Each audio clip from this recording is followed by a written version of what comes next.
Hello friends, स्वागत है आप सभी का। देखिए, पिछले वीडियो में हम लोग क्वेश्चन सॉल्व ही कर रहे थे, तभी वीडियो कट गई थी। हम लोग इसी क्वेश्चन को हल करने वाले थे और तभी वीडियो कट गई थी। तो आज की वीडियो में हम इस क्वेश्चन को सॉल्व करेंगे क्योंकि ये बहुत इंपॉर्टेंट क्वेश्चन है और हम इसको छोड़ना नहीं चाहते हैं। तो आप भी इसको मत छोड़िए और पूरा वीडियो अच्छे से देखिए और ध्यान से समझिए कि इस तरीके का क्वेश्चन जब भी एग्ज़ाम में आएगा आपको कैसे करना है। और आपको बता दें कि जितने क्वेश्चन हम सॉल्व करवा रहे हैं अपने चैनल पे, वो सारे के सारे क्वेश्चन पहले कई बार एग्ज़ाम में आ चुके हैं, चाहे वो IRT का एग्ज़ाम हो या फिर पॉलिटेक्निक का एग्ज़ाम हो। तो उनको बहुत ध्यान से समझिए और उस तरीके के क्वेश्चन करने का प्रयास कीजिए, उसकी प्रैक्टिस कीजिए। चलिए देखिए, इस तरीके का क्वेश्चन हम सॉल्व करते हैं। मतलब कैसे सॉल्व करेंगे ये आपके पास ऑप्शन है, आप भी साथ में करते रहिए। देखिए यहाँ पर लिखा क्या है क्वेश्चन में, यदि 2a minus x B plus C 9b square minus C square minus 2ac plus 6ab का एक गुणनखंड हो तो x का मान क्या होगा। x का मान क्या होगा। x अब है कहाँ, देखिए x यहाँ पर है, यानी कि किस इक्वेशन में है, हमारे पास जो लिखा हुआ है 2a minus x B plus C इसमें है। तो यहाँ से देखिए x की वैल्यू कब निकल सकती है, जब हमें a की वैल्यू, b की वैल्यू, c की वैल्यू, इन तीनों की वैल्यू मिल जाए तब हम x की वैल्यू निकाल सकते हैं। क्योंकि अगर कोई भी हमारे पास इक्वेशन लिखा हुआ है और उसमें 3 से, जैसे कि मान लीजिए ऐसे लिखा हुआ है xy इक्वल में 5 लिखा हुआ है, तो जब तक हम y की वैल्यू नहीं पता, मतलब जब तक हमको y की वैल्यू नहीं पता हो पाएगी तब तक हम x की वैल्यू नहीं निकाल सकते। उसी तरीके से इसमें कितने वेरिएबल हैं, कितने चर हैं, 4 हैं। देखिए 1 2 3 4, तो पहले हमें 3 की वैल्यू पता होनी चाहिए। 3 की वैल्यू पता होगी तब हम चौथी की वैल्यू निकाल पाएंगे। तो 3 की वैल्यू कहाँ से पता चलेगी, 3 की वैल्यू पता चलेगी इस समीकरण से, इस इक्वेशन से। कैसे पता चलेगी, देखिए इन दोनों इक्वेशन के बीच रिलेशन हमारे पास क्या दिया हुआ है, कह रहा है कि ये जो नंबर है, ये जो संख्या है या फिर जो भी बहुपद है वो इसका, वो क्या है, इस नंबर का, इस बहुपद का क्या है, गुणनखंड है। क्या है, गुणनखंड है। ये रिलेशन दिया हुआ है, क्या है, गुणनखंड है। तो गुणनखंड का मतलब ये है कि अगर इस बहुपद से हम ABC की वैल्यू निकालेंगे तो इसके ABC को वो सेटिस्फाई करेगा, यानी कि वो पूरी तरीके से काम करेगा। तो यहाँ से हम ABC की वैल्यू निकालेंगे और यहाँ रखेंगे और देन हम x की वैल्यू निकालेंगे। ये आपको लंबा लग रहा है लेकिन बहुत ही आसान तरीके से हम लोग करेंगे। पहले आपको धीरे धीरे समझाते हैं, फिर जल्दी से सॉल्व करेंगे, ठीक है। चलिए सबसे पहले क्या करेंगे, इसको हम बाहर लेते हैं और इसमें ABC की वैल्यू निकालते हैं। इसमें हम ABC की वैल्यू, देखिए ऐसे गुणनखंड वाले क्वेश्चन में वैल्यू निकालने के लिए हम उसका गुणनखंड करते हैं। क्या करते हैं, गुणनखंड करते हैं। यहाँ पर 2AC और यहाँ पर प्लस 6AB, ठीक है, इस तरीके से लिखा हुआ है। अब देखिए इसका हम गुणनखंड करेंगे तभी हमको ABC की वैल्यू मिल पाएगी। तो हम इसका गुणनखंड कैसे करेंगे, देखिए यहाँ पर हमको दिख रहा है 9b स्क्वायर, यहाँ पर दिख रहा है c स्क्वायर। तो 9b स्क्वायर को हम क्या लिख सकते हैं, 3b का होल स्क्वायर लिख सकते हैं। देखिए 3b का होल स्क्वायर, और c को क्या लिख सकते हैं, c को c स्क्वायर लिख देंगे, ठीक है, c स्क्वायर को c स्क्वायर। अब ध्यान से देखिए, इसको थोड़ा सा भी हम यहाँ पर कुछ नहीं लिखेंगे, यहाँ पर आप इक्वल में 0 कर सकते हैं। यहाँ पर हम थोड़ा सा छोड़ रहे हैं, अभी इसको बाद में बताएंगे कि हम यहाँ पर क्यों छोड़ रहे हैं, ठीक है, तब आपको पता चलेगा अच्छे से कि हम यहाँ पर इसको क्यों छोड़ रहे थे। थोड़ा सा समझिए। अब देखिए इसको अगर हम थोड़ा सा सॉल्व करें, केवल इतने पार्ट को हम इसको सॉल्व कर सकते हैं। कैसे, क्योंकि ये हमको कुछ इस तरीके से दिख रहा है। चलिए यहाँ पर लिख देते हैं, ये हमको इस तरीके से दिख रहा है कि a square minus b square के तरीके से दिख रहा है। देखिए ये a हो गया और ये b हो गया, तो a square minus b square के जैसे दिख रहा है। और इसका फार्मूला क्या होता है, इसका फार्मूला जल्दी से बताइए। इसका फार्मूला होता है a माइनस b, एक कोष्ठक के अंदर और दूसरे कोष्ठक के अंदर a प्लस b। तो एक जगह क्या है 3b, तो 3b लिख देंगे, ठीक है, 3b लिख देंगे। और b की जगह क्या है, b की जगह हमारे पास है c, तो यहाँ पर c रख देंगे। और दूसरे कोष्टक के अंदर क्या रखेंगे 3b प्लस c रखेंगे, ऐसा करके रखेंगे। ठीक है, अब देखिए यहाँ पर ये जो पोर्शन हमने छोड़ा था, अब उसको थोड़ा सा आपको बताते हैं कि क्यों हमने छोड़ा था। ध्यान से देखिए, यहाँ पे हमारे पास दो पार्ट आए हैं। इसका जब हमने गुणनखंड किया तो दो पार्ट आए, एक ये और एक ये। तो अगर हमको देखिए यहाँ पर माइनस है तो माइनस तो आएगा या फिर प्लस आएगा। तो जो हमको ये दो पार्ट मिले हैं, इन दोनों में से कोई एक पार्ट, चाहे ये वाला पार्ट या फिर ये वाला पार्ट, इसमें भी मिल जाए। देखिए जैसे इसका हमने गुणनखंड किया तो ये आया, दो पार्ट आया, लेकिन है ये एक ही नंबर, क्योंकि बीच में मल्टीप्लाई है। ठीक है, अब यहाँ पर माइनस या प्लस आएगा, यानी कि नंबर चेंज होगी। तो जो यहाँ पर आएगी संख्या, जो यहाँ पर पार्ट आएगा दूसरा, उसमें या तो ये वाला मिल जाए या तो ये वाला, क्योंकि अगर इन दोनों में से कोई मिल जाएगा तो उसको हम फिर से कॉमन कर लेंगे। गुणनखंड ऐसे ही तो हम लोग करते हैं। तो यहाँ पर हम क्या ला सकते हैं, देखिए हमको इसमें दिख रहा 2a और इसमें भी दिख रहा, देखिए a दिख रहा है और इसमें ये 6 है, तो इसमें हम 2 निकाल सकते हैं। तो निकाल सकते हैं, यानी कि यहाँ पर क्या बचेगा 3a बच जाएगा, सॉरी 3b बच जाएगा, 3b।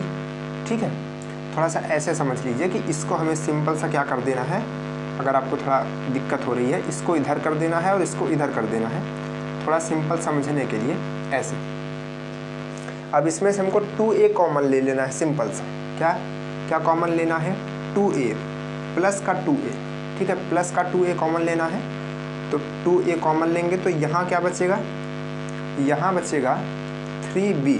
देखिए यहाँ पर क्या बच जाएगा, यहाँ पे जब 2 चला गया, a चला गया, तो क्या बचा 3b बचा, और माइनस यहाँ पर क्या बचा c बचा, यहाँ पर क्या बचा c। ऐसे समझ लीजिए, केवल इतना करना था, इस वजह से हमने इसको नहीं लिखा था। आप लिख भी सकते, कोई दिक्कत नहीं। ठीक है, अब देखिए एक पार्ट ये, एक पार्ट ये, इसमें भी हमको ये चीज़ दिख रही है, ये चीज़ यहाँ भी दिख रही है। तो इन दोनों में से फिर से इसको हम अगेन कॉमन ले सकते हैं।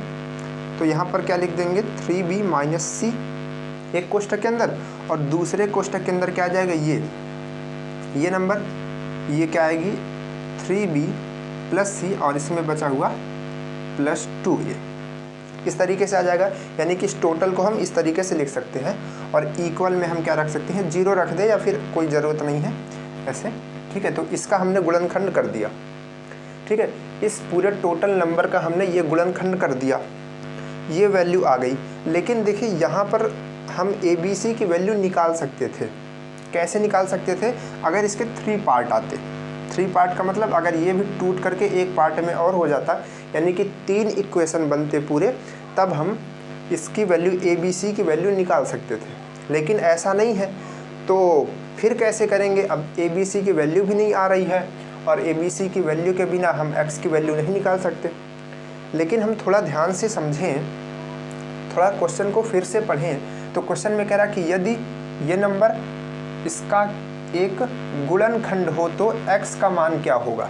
ध्यान से देखिए, इसका गुणनखंड ये है, ये क्या है, इसका गुणनखंड है, और ये दोनों क्या है, ये भी तो इसके गुणनखंड है, दोनों गुणनखंड है ना। तो अब देखिए ये गुणनखंड है, ये दोनों भी गुणनखंड है, तो इन दोनों में से ही तो कोई एक होगा। समझिए, इसका गुणनखंड केवल 2 है ना, एक ये, और इसमें पहले से कह दिया है कि एक गुणनखंड ये है, तो इन्हीं दोनों में से ये वाला कोई होगा, अभी पता नहीं चल रहा है। तो ध्यान से देखिए, इसमें 3 पद है, 1 पद, 2 पद, 3 पद, और इन दोनों में से किसमें 3 पद है, इसमें है 1 पद, 2 पद, 3 पद। तो यहाँ पर ये वाला जो है, हम इसमें क्या कर लेंगे, कंपेयर कर लेंगे। क्या कर लेंगे, कंपेयर कर लेंगे इसका और इसका। तो इसको हम लिखेंगे 3b plus c plus 2a। इन दोनों का क्या कर देंगे, हम लोग कंपेयर करने जा रहे हैं। और इधर क्या आएगा, इसको हम इरेज कर देते हैं, और इधर जो हमारे पास क्वेश्चन लिखा हुआ है 2a, और यहाँ पर xb, और यहाँ पर प्लस c, इस तरीके से लिख सकते हैं कंपेयर करने के लिए, तभी हमको x की वैल्यू मिल पाएगी। देखिए अब a को थोड़ा सा ऑर्डर में करते हैं, यानी कि 2a को आगे लाते हैं, ABC के हिसाब से लिखते हैं, ABCD के हिसाब से। यहाँ पर b आ जाएगा, ये आ जाएगा 3b, और यहाँ पर प्लस c, और इक्वल में ये जैसा है, ये तो ऑर्डर में है ही पहले से, xb, और यहाँ पर प्लस c। ये देखिए एक ऑर्डर में आ गया। अब देखिए कंपेयर करिए, एक जगह कंपेयर करिए, 2A की जगह 2A है, ठीक है, कोई दिक्कत नहीं, एकदम डन है। देखिए C की जगह क्या है, C है। यहाँ पर देखिए B के जगह B है, X के जगह क्या है, यहाँ पर 3 है। ध्यान से देखिए X के जगह 3 नहीं है, यहाँ पर माइनस लगा हुआ है, यानी कि जब आप इसका कंपेयर करेंगे, इसका और इसका कंपेयर करेंगे तो आपको मिलेगा कि 3 बराबर -x, 3 बराबर -x कहें, या फिर हम कह दें, या फिर चलिए हम यहाँ लिख देते हैं, या फिर हम इसी से कह सकते हैं कि x बराबर -3, x बराबर क्या कह सकते हैं, -3। तो ऑप्शन में कहीं दिख रहा है, ये चौथे नंबर पे है, ये हमारा सही, और बाकी के सभी क्या हो जाएंगे, गलत हो जाएंगे। तो इस तरीके से आपको इसको सॉल्व करना है। अगर आप इस तरीके से सॉल्व करेंगे तो सही होगा, लेकिन समय लगेगा। तो अब ये समझिए कि हम इसको जल्दी से कैसे कर सकते हैं। देखिए करना आपको यही चीज़ होगा, क्योंकि अलग से कोई तरीका नहीं है, ठीक है, ऐसे ही करना होगा। बट आपको थोड़ा सा ये समझना है कि स्टेप कैसे याद रखने हैं और क्या करना है। सबसे पहले ध्यान से समझिए, आपको 2 इक्वेशन दिए रहेंगे, एक जो बेस इक्वेशन होगा और दूसरा जो उसका गुणनखंड होगा, ठीक है।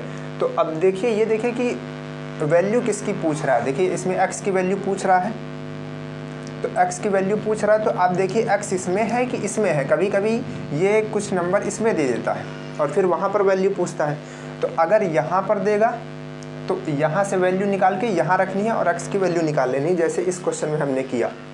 इसमें क्या किया था, x की वैल्यू यहाँ पर पूछ रहा था, तो हमने इन तीनों से ABC की वैल्यू निकाल ली, ठीक है, और इससे कंपेयर कर दिया, आ गया। इसका गुणनखंड आपको बहुत जल्दी से करना है, ये हमने थोड़ा समझाने में समय लिया, ठीक है। अब अगर कभी कभी क्या किया, मान लीजिए कि यहाँ पर ऐसे कोई सवाल, इसको कीजिएगा नहीं क्योंकि हम रैंडमली लिख रहे हैं, ये आपके लिए कठिन भी हो सकता है। जैसे मान लीजिए कि यहाँ पर 3 आ गया, 3b करके ऐसे आ गया, और यहाँ पर कोई वैल्यू मान लीजिए p और ऐसे c³ करके दे दिया, c² करके। अब यहाँ पर बोलेगा p की वैल्यू बताओ, जैसे कि हमने इसके पहले वाले क्वेश्चन में किया था। अगर आप उसको नहीं देखे हैं तो उसको भी देख लीजिए। 2 टाइप के क्वेश्चन बनते हैं, एक इस टाइप का और एक इसके पिछले वीडियो में जो हमने बताया था। ये दोनों क्वेश्चन गुणनखंड से ध्यान रखिए और आपके गुणनखंड के क्वेश्चन नहीं गलत होंगे, ठीक है। तो यहाँ पर जो था हम इसको लिख देते हैं फिर से। तो यहाँ वैल्यू देगा तो यहाँ रखना है, यहाँ देगा तो यहाँ रखना है, ये ध्यान रखना, ठीक है। तो ऐसे नॉर्मल आपको करना है, इतनी बात आपको ध्यान रखनी है, ठीक है। तो आई होप आपको ये क्वेश्चन समझ में आ गया होगा। अगर आपके पास कोई और क्वेश्चन है जो आप नहीं कर पाते हैं तो कमेंट करके बताइए, उसको हम आपको समझाने का प्रयास करेंगे।